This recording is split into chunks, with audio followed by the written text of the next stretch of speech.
नमस्कार। DD news के खास कार्यक्रम खबर दुनिया की में आप सभी का बहुत बहुत स्वागत है। मैं हूं लालचंद्र सिंह। अगले आधे घंटे में देखेंगे दुनिया भर की बड़ी खबरों को, लेकिन सबसे पहले इस समय दुनिया भर की हेडलाइंस। प्रधानमंत्री नरेंद्र मोदी यूएई और कतर की सफल यात्रा के बाद वापस लौटे स्वदेश। पीएम मोदी ने कतर के अमीर से की मुलाकात। व्यापार, निवेश और ऊर्जा साझेदारी सहित व्यापक मुद्दों पर हुई चर्चा। पीएम ने 8 भारतीय नागरिकों की रिहाई के लिए कतर के अमीर का जताया आभार। भारत आने का दिया निमंत्रण। इजराइल का गाजा में सैन्य अभियान जारी। बंधकों के शव के पुख्ता जानकारी के बाद नासेर अस्पताल में की सीमित कार्रवाई। कई लोगों को हिरासत में लिया। इजरायली हमले में हिजबुल्लाह कमांडर के मारे जाने का दावा। यूएन ने इजराइल की आगे की योजना से रफा इलाके में गंभीर मानवीय संकट पैदा होने की दी चेतावनी। पूर्वी यूक्रेन के अवदीपका पर कब्जे को लेकर भीषण संघर्ष। शहर के कुछ इलाकों से पीछे हटने को मजबूर हुआ यूक्रेन। यूक्रेनी सैनिकों को हटाकर भेजा जा रहा है बेहतर स्थिति वाली जगह पर। रूस ने लवीव शहर पर दागी मिसाइल। यूक्रेन ने भी रूस के 2 शहरों को बनाया निशाना।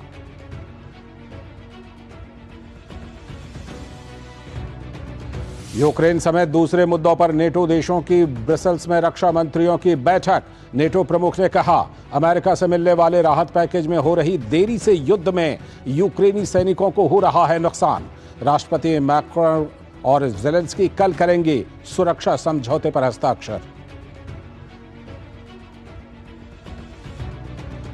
जापान नहीं रहा दुनिया की तीसरी बड़ी अर्थव्यवस्था। तीसरे से फिसल कर पहुंचा चौथे स्थान पर। जर्मनी अब दुनिया में तीसरी बड़ी इकॉनमी। लगातार 2 तिमाहियों में सिकुड़ने के बाद मंदी की चपेट में आया जापान। लगातार कमजोर होती मुद्रा बनी वजह। ये थी दुनिया भर की हेडलाइंस। अब सबसे पहले देखते हैं खबरों को एशिया महाद्वीप से।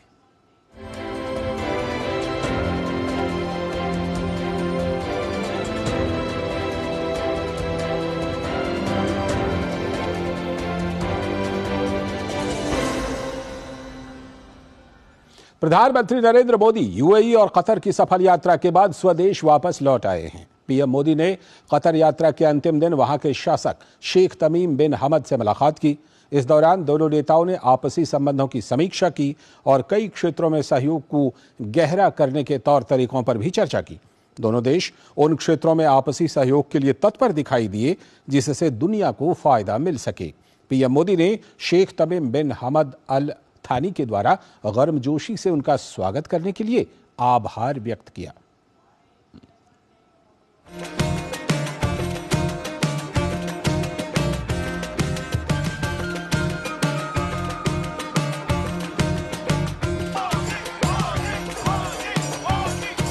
प्रधानमंत्री नरेंद्र मोदी की खाड़ी देश कतर की 2 दिवसीय यात्रा पूरी तरह से भारतीय हितों को साधने वाली रही।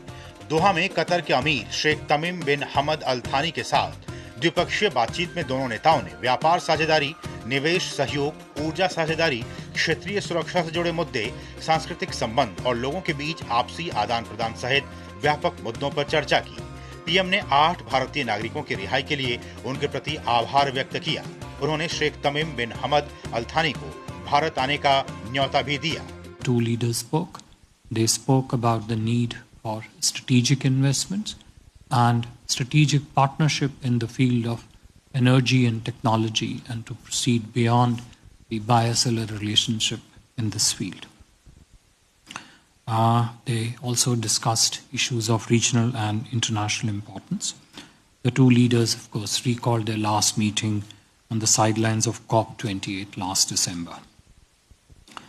Prime Minister thanked His Highness the Amir for his support for the welfare of the Indian community, and in this regard expressed his deep appreciation to His Highness the Amir for the release of 8 Indian nationals of Al Dahra Company. We are extremely gratified to see them back in India. प्रधानमंत्री की यात्रा से दोनों देशों को उच्च स्तर पर जोड़ने और द्विपक्षीय संबंधों को नई गति प्रदान करने का अवसर मिला है। उनकी कतर यात्रा आर्थिक सहयोग के विभिन्न क्षेत्रों में दोनों देशों के बीच व्यापक साझेदारी को मजबूत करने पर भी केंद्रित रही। Prime Minister's visit to Qatar is focused on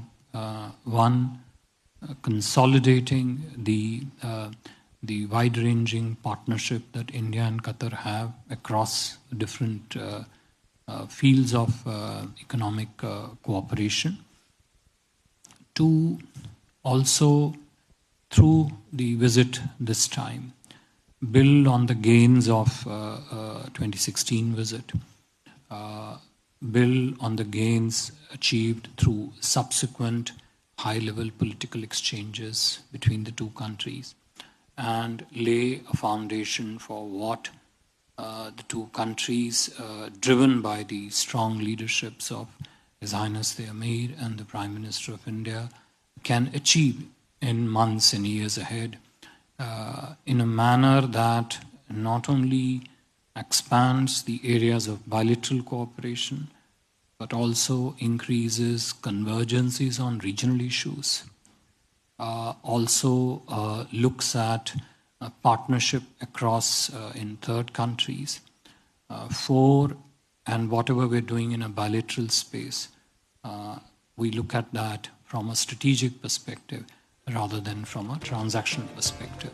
इससे पहले पीएम मोदी का अमीरी दीवान में औपचारिक स्वागत किया गया, जहां कतर के अमीर शेख तमीम बिन हमद अल थानी ने उनकी अगवानी की। गौरतलब है कि भारत और कतर के बीच व्यापार और ऊर्जा के क्षेत्र में सहयोग बढ़ा है। ये दोनों देशों के हितों से जुड़ा मुद्दा है। भारत और कतर के बीच ऐतिहासिक रूप से घनिष्ठ और मैत्रीपूर्ण संबंध है। हाल के वर्षों में दोनों देशों के बीच सभी क्षेत्रों में संबंध मजबूत हुए हैं। ब्यूरो इनपुट के साथ अरुण शर्मा की रिपोर्ट, डीडी न्यूज। तो दो देशों की सफल यात्रा से लौटे प्रधानमंत्री आगे दिखाएंगे एशिया महाद्वीप की कुछ और बड़ी खबरें। फिलहाल वक्त एक ब्रेक का। टेक स्टार्टअप सॉलिड था, प्लान था कड़क, करना था समथिंग ग्रेट, पर शुरू से प्रॉब्लम्स में घेरा यूं कि बिजनेस हुआ अपना लम्बेट। बिजनेस गुरु की जरूरत थी खास, सीधे गए एसबीआई स्टार्टअप ब्रांच पे तो खुल गया success. Startup advisory and support SBI startup branch पे। साल बरस और सदी नहीं, एक युग गुजर जाएगा, उम्र न पूछो वंडर की, जब फर्क नजर आएगा। वंडर सीमेंट, फर्क नजर आएगा। क्या चिंता आपकी परीक्षा की तैयारी में बाधा बन रही है और आप परिणामों के बारे में चिंतित हैं? टेलीमानस के 14416 पर संपर्क करें। मेरे भाई अरविंद कुमार की कुछ महीने पहले एक्सीडेंट में डेथ हो गई। उन्होंने पॉलिसी बाजार से टर्म लाइफ इंश्योरेंस लिया हुआ था, जो अब भाभी के घर के खर्च और बच्चों की पढ़ाई में काम आएगा। पॉलिसी बाजार की टीम ने क्लेम दिलवाने में हमारी पूरी मदद की। क्लेम के टाइम पे आपकी हेल्प के लिए हमेशा तैयार। पॉलिसी बाजार, 1 करोड़ का टर्म लाइफ इंश्योरेंस सिर्फ 470 रुपए महीने से शुरू। साल बरस और सदी नहीं, एक युग गुजर जाएगा, उम्र न पूछो वंडर की, जब फर्क नजर आएगा। वंडर सीमेंट, फर्क नजर आएगा। क्या लड्डू, हम यहाँ बैठे बैठे पैसे बना सकते हैं।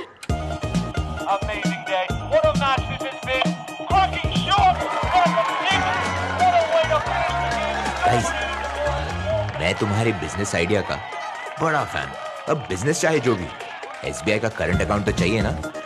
एसबीआई करंट अकाउंट से सिंप्लीफाइड बिजनेस ट्रांजैक्शंस और ग्रेट कस्टमर सर्विस। एसबीआई, देश का फैन। स्वागत है ब्रेक के बाद। अब खबर इजराइल और गाजा संघर्ष की। इजराइल का गाजा में हमास आतंकियों के खिलाफ सैन्य अभियान जारी है। इस बीच खान यूनिस के नासिर अस्पताल में बंधकों के शव की पुख्ता जानकारी मिलने के बाद इजरायली सेना ने अस्पताल में सटीक और सीमित तौर पर सैन्य अभियान चलाया। इस दौरान इजरायली सेना ने कई लोगों को हिरासत में लेने का दावा किया है। इजरायली सेना ने कहा कि जमीनी अभियान के दौरान उसका मुख्य उद्देश्य मरीजों की सुरक्षा है। उधर इजरायली सेना ने लेबनान में हिजबुल्लाह पर जवाबी हमले किए हैं। इजरायल ने हमले में हिजबुल्लाह के कमांडर को मार गिराने का दावा किया है। इजरायली सेना का गाजा में हमास आतंकियों के खिलाफ अभियान लगातार जारी है। गुरुवार को सैन्य अभियान के तहत खान यूनुस के नासिर अस्पताल में कार्रवाई की। 7 अक्टूबर को बनाए गए कई बंधकों के शव इस अस्पताल में होने की विश्वसनीय जानकारी मिलने के बाद सेना ने ये कार्रवाई की है। इजरायली सेना ने कहा है कि ये सैन्य अभियान सटीक और सीमित तौर पर चलाया गया है। सेना ने कई संदिग्धों को हिरासत में लेने का भी दावा किया है। इजरायली सेना ने कहा है कि इस जमीनी अभियान के दौरान उनका मुख्य उद्देश्य है मरीज की सुरक्षा, ताकि अस्पताल में मरीजों का इलाज जारी रखा जा सके। हमास व्यवस्थित रूप से अस्पतालों को आतंकवादी केंद्रों के रूप में उपयोग करता है। खुफिया आकलन और जमीनी स्तर पर एकत्रित की गई जानकारी के अनुसार गाजा में 85% से अधिक प्रमुख चिकित्सा सुविधाओं का उपयोग हमास द्वारा आतंकवादी अभियानों के लिए किया गया है।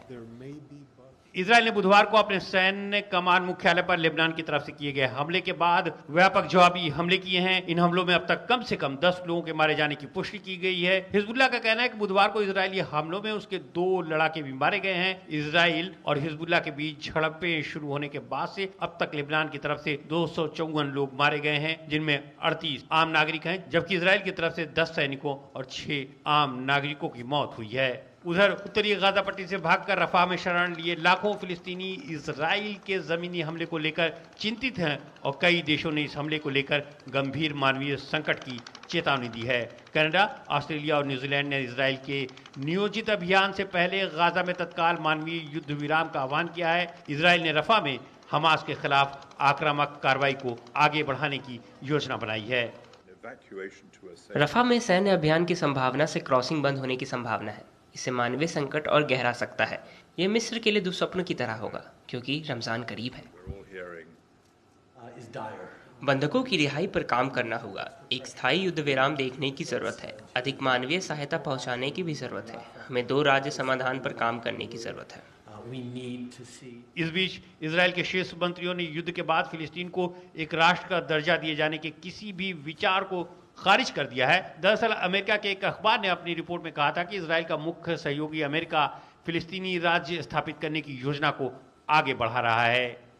उधर संयुक्त राष्ट्र व्यापार निकाय ने कहा है कि गाजा को संघर्ष से हुए नुकसान से उबरने के लिए एक नई मार्शल योजना की आवश्यकता होगी। एजेंसी ने कहा है कि ये नुकसान पिछले युद्ध के दौरान हुए नुकसान से लगभग 4 गुना अधिक है। और अब खबर पड़ोसी देश पाकिस्तान से, जहां इमरान खान ने प्रधानमंत्री पद के लिए पीटीआई के तरफ से उमर अयूब खान को उम्मीदवार बनाया है। पीटीआई के नेता असद कैसर ने अदियाला जेल में इमरान खान से मुलाकात के बाद ये जानकारी दी है। वहीं पीटीआई के एक और नेता जुल्फे बुखारी ने बताया है कि अगर पार्टी विपक्ष में बैठती है तो उमर अयूब खान पार्टी के नेता होंगे। पाकिस्तान में हुए आम चुनावों में किसी भी पार्टी को स्पष्ट बहुमत नहीं मिला है।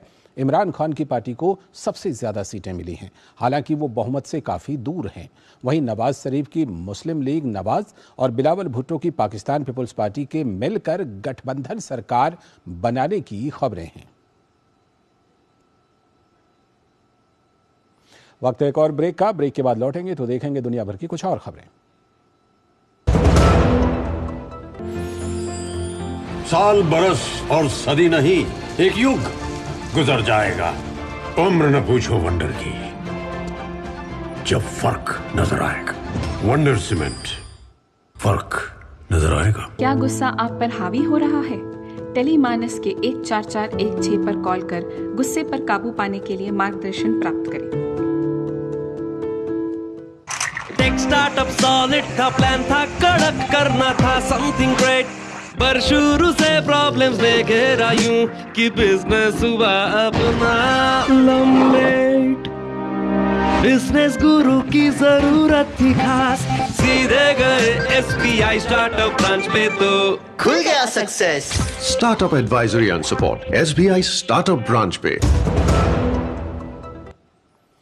स्वागत है ब्रेक के बाद। अब बात इंडोनेशिया के चुनावों की, जहां बुधवार को चुनाव संपन्न हो गए। मतों की गणना अभी भी जारी है, लेकिन तीसरी बार राष्ट्रपति चुनाव लड़ रहे प्रबोवो सुबियांतो को रुझानों में बढ़त मिलती हुई दिखाई दे रही है। हालांकि अंतिम चुनाव परिणाम आने में मार्च के मध्य तक का समय लग सकता है। दुनिया की सबसे बड़ी आबादी वाला मुस्लिम देश और तीसरा बड़ा लोकतांत्रिक देश इंडोनेशिया, बुधवार को हुए चुनावों के बाद वोटों की गिनती जारी है। हालांकि शुरुआती रुझानों के आधार पर राष्ट्रपति पद के उम्मीदवार रक्षा मंत्री प्रबोवो सुबियांतो ने जीत का दावा ठोक दिया है।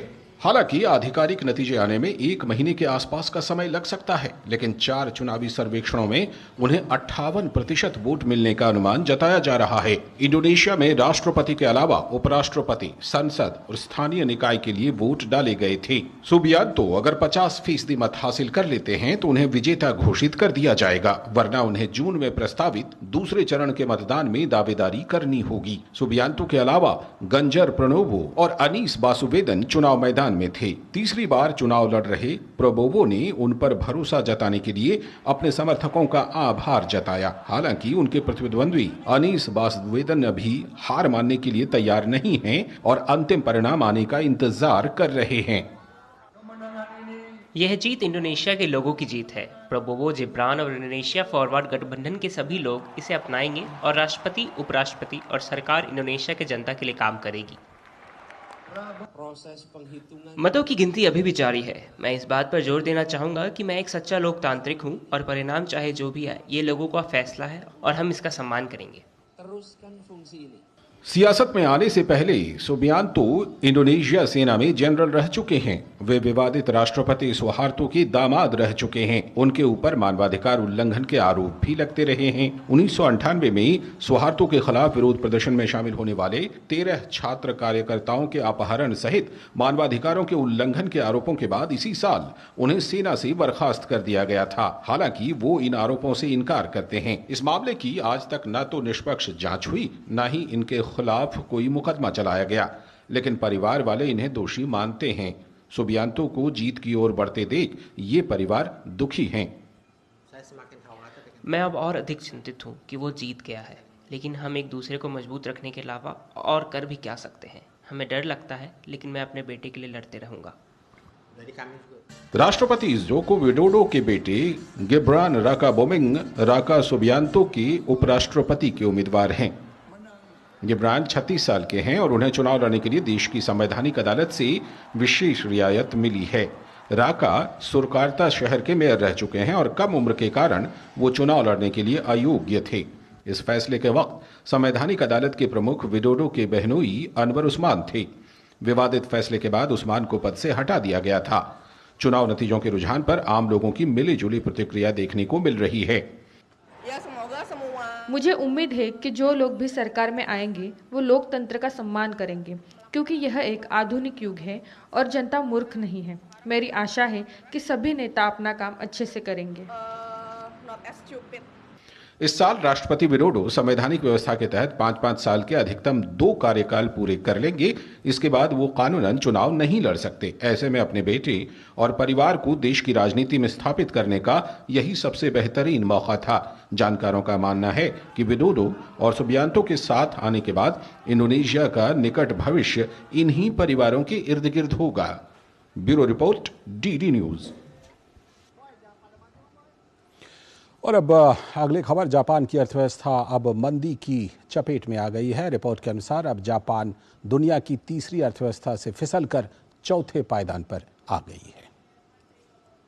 लगातार 2 तिमाहियों में सिकुड़ने के बाद अब जापान की अर्थव्यवस्था मंदी की चपेट में आ गई है। इसका असर ये हुआ कि जापान ने तीसरी सबसे बड़ी अर्थव्यवस्था का ताज खो दिया है। गुरुवार को जारी आधिकारिक आंकड़ों के मुताबिक जर्मनी जापान को पीछे छोड़कर दुनिया की तीसरी सबसे बड़ी अर्थव्यवस्था बन गया है। जापान इस समय कमजोर मुद्रा, बढ़ती उम्र और घटती आबादी का सामना कर रहा है। इससे पहले 2010 में चीन की अर्थव्यवस्था बढ़ने के कारण जापान दूसरे से तीसरे नंबर पर आ गया था। सरकार द्वारा जारी आंकड़ों से पता चलता है कि देश की जीडीपी 2023 के आखिरी 3 महीनों में एक साल पहले की तुलना में उम्मीद से ज्यादा 0.4% सिकुड़ी। वहीं से पहले की तिमाही में सिकुड़न का आंकड़ा 3.3% था। अगर किसी देश की अर्थव्यवस्था लगातार 2 तिमाहियों में सिकुड़ती है तो तकनीकी तौर पर इसे मंदी माना जाता है। ताजा आंकड़ों के अनुसार 2023 में जापान का सकल घरेलू उत्पाद $4.2 ट्रिलियन रहा, जबकि जर्मनी की जीडीपी $4.5 ट्रिलियन रही। ये लोगों की मूल अपेक्षा से कहीं अधिक गंभीर मामला है। गिरावट का कारण विदेशी विनिमय दर है।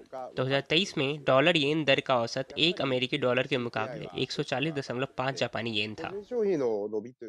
जापान की अर्थव्यवस्था के सिकुड़ने का प्रमुख कारण जापानी मुद्रा का लगातार कमजोर होना है। येन 2022 और 23 में डॉलर के मुकाबले 18% से अधिक गिरा। इसमें पिछले साल 7% की गिरावट भी शामिल है, जिसका मुख्य कारण बैंक ऑफ जापान द्वारा नकारात्मक ब्याज दरें बनाए रखना है।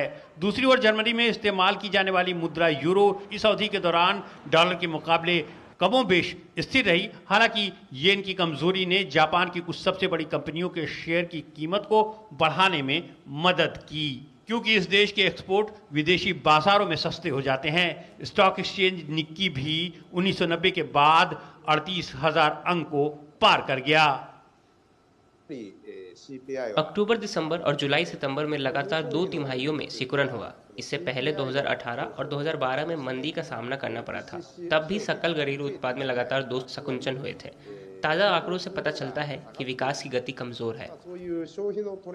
इधर दुनिया की तीसरी सबसे बड़ी अर्थव्यवस्था का खिताब छीन जाने के बाद जापान के लोग मंदी से निपटने की तैयारी में जुट गए हैं।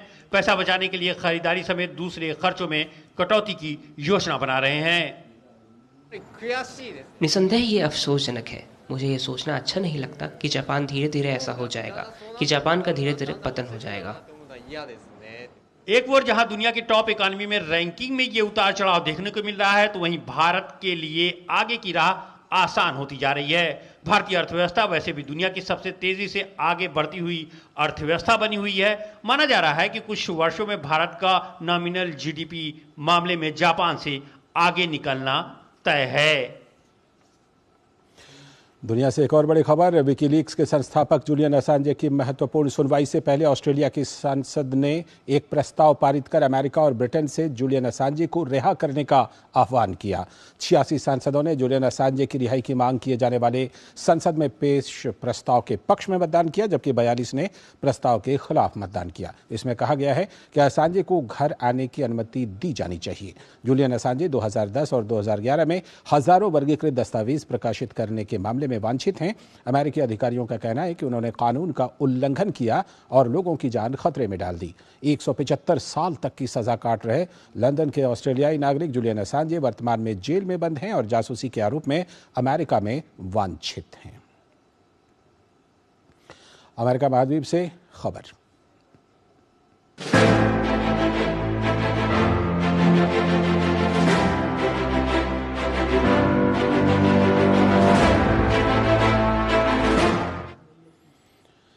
अमेरिका की कैंसस सिटी में हुई गोलीबारी की एक घटना में एक व्यक्ति की मौत हो गई और कम से कम 22 लोग घायल हो गए। Kansas City Chiefs Super Bowl parade के समापन के दौरान ये गोलीबारी की गई। 7 लोगों को गंभीर चोटें आई हैं। ये गोलीबारी यूनियन स्टेशन के पश्चिम में एक पार्किंग गैरेज के पास हुई, जहां एक बड़ी भीड़ जश्न मनाने के लिए जमा थी। इस घटना के संबंध में 3 व्यक्तियों को हिरासत में लिया गया था और उनसे पूछताछ की जा रही है। पूर्व अमेरिकी राष्ट्रपति डोनाल्ड ट्रंप को बड़ा झटका लगा है। न्यूयॉर्क के एक न्यायाधीश ने गुरुवार को डोनाल्ड ट्रंप को पॉर्न स्टार स्टॉर्मी डैनियल्स को दिए गए पैसों से जुड़े एक मामले में ट्रंप के आरोपों को खारिज करने के अनुरोध को खारिज कर दिया, जिससे पूर्व अमेरिकी राष्ट्रपति के खिलाफ पहली बार आपराधिक मुकदमा चलाने का रास्ता साफ हो गया है। न्यायमूर्ति जॉन मर्चेंट ने मामले के लिए 25 मार्च की सुनवाई की तारीख तय की है। ये उन 4 आपराधिक मुकदमों में से एक है जिनका ट्रंप सामना कर रहे हैं। बता दें कि डोनाल्ड ट्रंप रिपब्लिकन पार्टी से राष्ट्रपति उम्मीदवार के बनने के दौड़ में प्रबल दावेदार हैं। अब खबर यूरोप महाद्वीप से।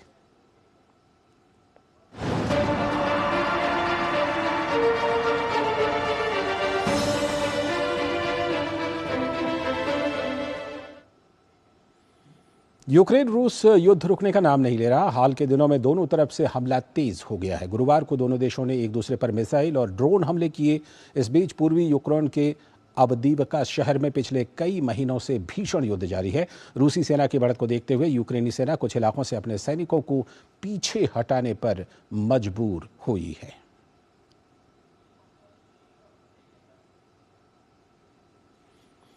और यूरोपीय संघ ने गुरुवार को कहा कि इस साल यूरो क्षेत्र की अर्थव्यवस्था उम्मीद से धीमी गति से बढ़ेगी, लेकिन 2024 में मुद्रास्फीति भी उम्मीद से धीमी ही रहेगी। इसका कारण बढ़ते हुए महंगाई की वजह से लोगों की क्रय शक्ति कम होना और यूरोपीय केंद्रीय बैंक की बढ़ी हुई ब्याज दरों को कारण बताया गया है। यूरोपीय संघ का अनुमान है कि यूरो मुद्रा साझा करने वाले 20 देशों में सकल घरेलू उत्पाद 2024 में केवल 0.8% बढ़ेगा, जो पिछले साल नवंबर में 1.2% की गई थी, लेकिन ये अभी भी 2023 के 0.5% की वृद्धि से ज्यादा ही रहेगा।